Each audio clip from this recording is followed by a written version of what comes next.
Elaine here, countryhomeandheart.net. Well, my children did get home safe from their visit last week. We've been kind of busy, so I was kind of slow getting videos on here. But today I'm going to show you my bathroom remodel, and I'm also going to do some apple turnovers. So that will be pretty good later. So let me turn you around so you can see my bathroom. Okay. All right. Whoops, a hand got in the way. Sorry about that. All right, well, here is my bathroom floor. The floor had pretty much been rotted through to the point that we were almost afraid to use this bathroom. And this is a bathroom that my students use when they're here, so I really wanted to get that fixed up. So there's the floor. It is just a vinyl plank flooring, and it's supposed to be waterproof, so I thought it would be good for the bathroom.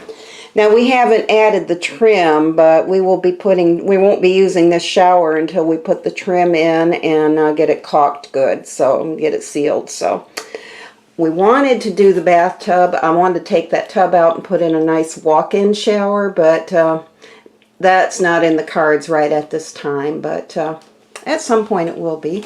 We also replaced a vanity. The vanity that was here originally, let me step back a little bit, was not in that great a shape. It was kind of falling apart as well. So we tore out the vanity, and I got this one at Home Depot.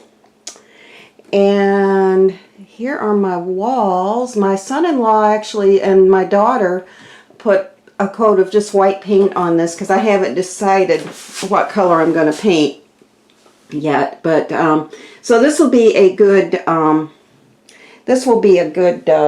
primer, so that till I do decide what color I'm putting into this bathroom. But anyway, I do like this floor, and I think he did a really good job. We can use the bathroom now without feeling like we're going to fall through this floor at any time, so that is helpful. So okay, and so I'm going to go into the kitchen now and get set up to do some apple turnovers, and I will be back shortly. And I'm also, before I forget, I'm also going to put a before picture of this bathroom at the end of the video, so you'll get to see that. Okay, I will be back in just a moment with the apple turnovers.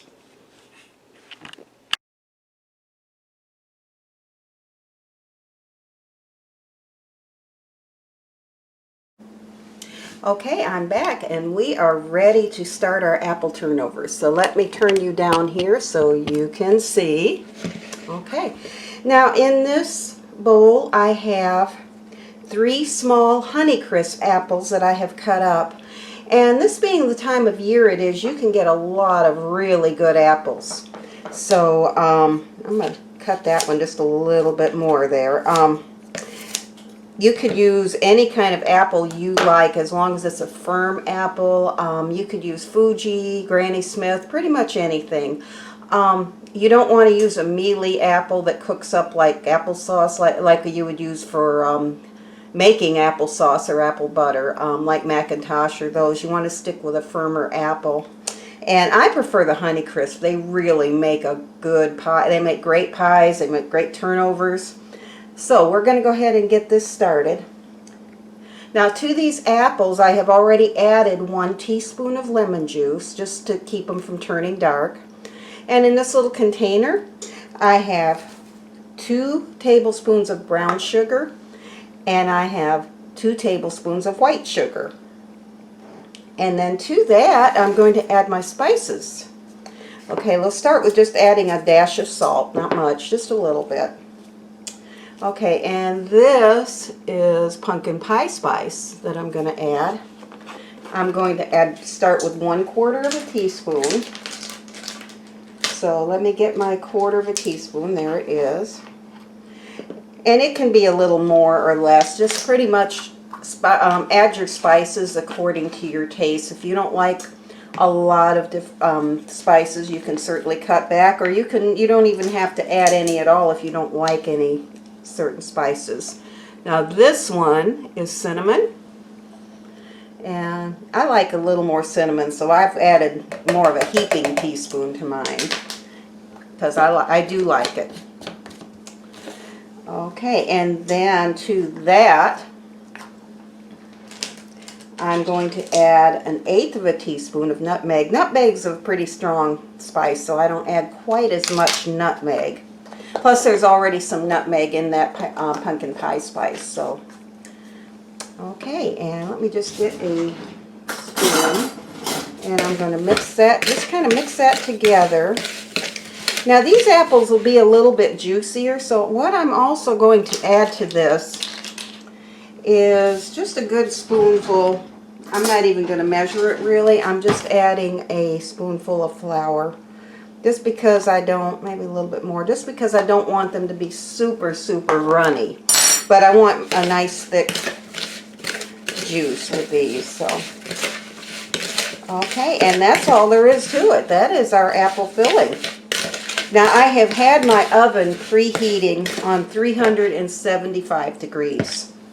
So, and it is good and preheated. So let me bring down, this is a puff pastry sheet, excuse me.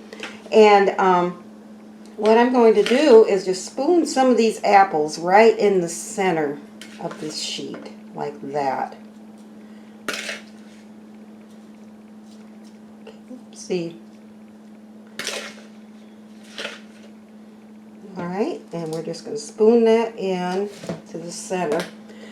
And what I'm going to do, let me move this a little bit.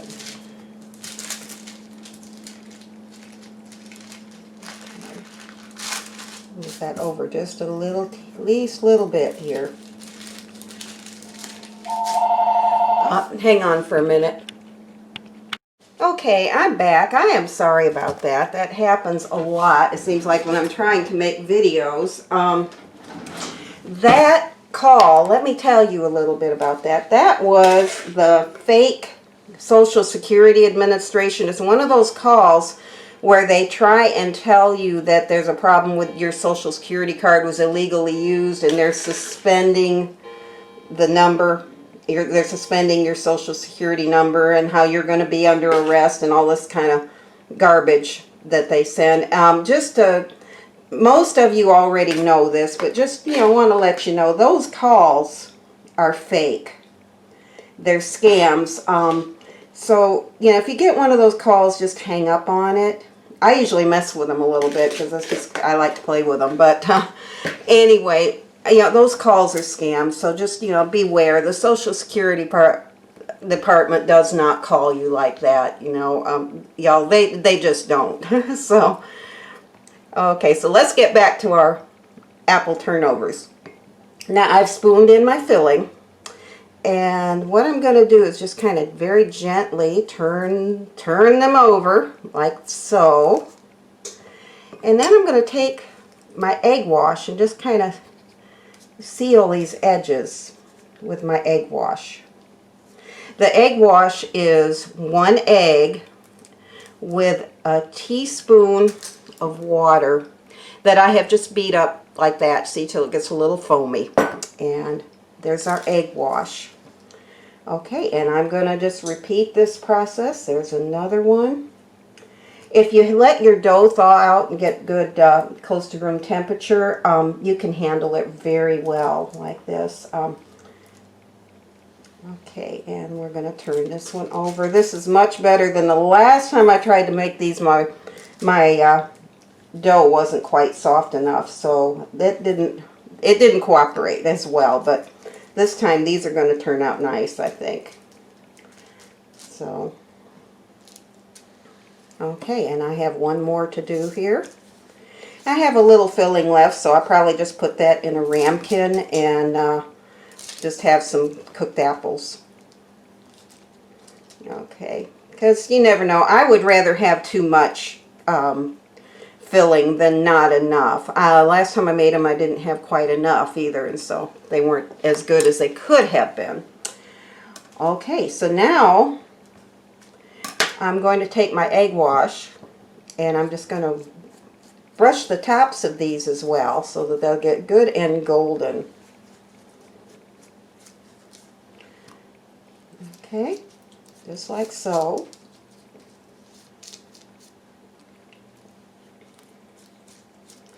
All right, now let me get, this is my baking sheet, and I have lined my baking sheet with parchment paper because I do not want these to stick. And let me get a spatula to help me along a little bit, because again, like I said, do not want these to stick.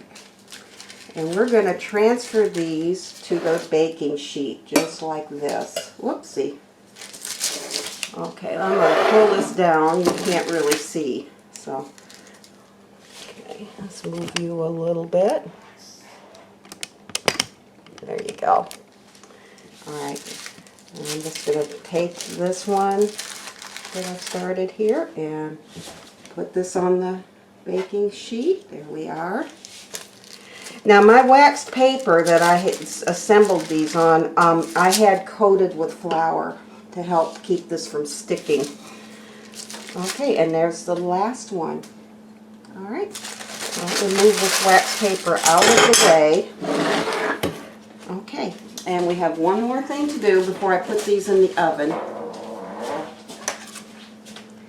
Okay, I'm going to make just some holes in these so that the steam will escape.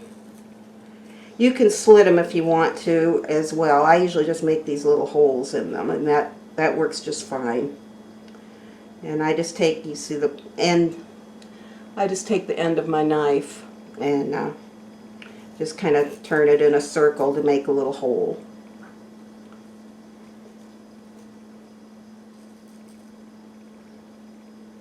And I did forget one little step that should have been dotted with butter, and I forgot to dot it with the butter, but that's okay. You know what? They are still going to be good. But before you turn them over, you want to dot them with a little butter. And like I say, they're still going to be good, so I'm not too concerned about that. They'll still be very delicious. Okay, and what I also neglected to tell you about this recipe, this was based on my 1941 recipe that was in my 1941 cookbook. The ingredients are basically the same. The only thing I changed is it did not call for puff pastry. I didn't know if they maybe didn't have it then or if you had to make your own, but it called for a pie crust. And to me, that was more like miniature pies. And I wanted it to be a real turnover, so I did that. And that's really the only difference that I did. Now this is just some raw sugar. And I like to put that across on the top once I have put my egg wash on. Alright, and these are ready to go in the oven. Let me get a little ramekin. I don't want to waste these leftover apples that I have, so I got a few apples left over. So I'm going to put them in here. Maybe what I'll do is just make a miniature apple crisp. I'll put a little crumb crust on them, and that'll be really good. Okay, you can see these Honeycrisp apples are a little on the juicy side, which is why I added the flour. Okay, so we're going to put these in the oven, and I'm going to bake them for 20 minutes on 375 degrees.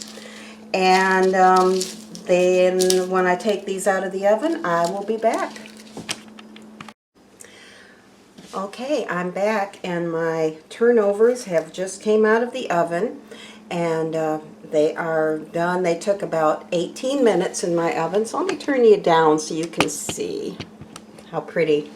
They turned out very nice, and I've already cut one open because I wanted you to see what they look like. And there's what they look like. 18 minutes was just about perfect in my oven. You can see how nice and golden they turned out. Okay, and so now if you wanted to double this recipe or even triple it, that's very easy to do. For just me and my husband, one sheet of pastry cut into fourths will work because well, these are very light. You might even be able to eat 4 by yourself. I don't know, but if you wanted to make 4, just use two sheets of pastry and cut them into fourths. Or you know, if you wanted to make more than that, just keep adding to it. Just remember to cut those into fourths.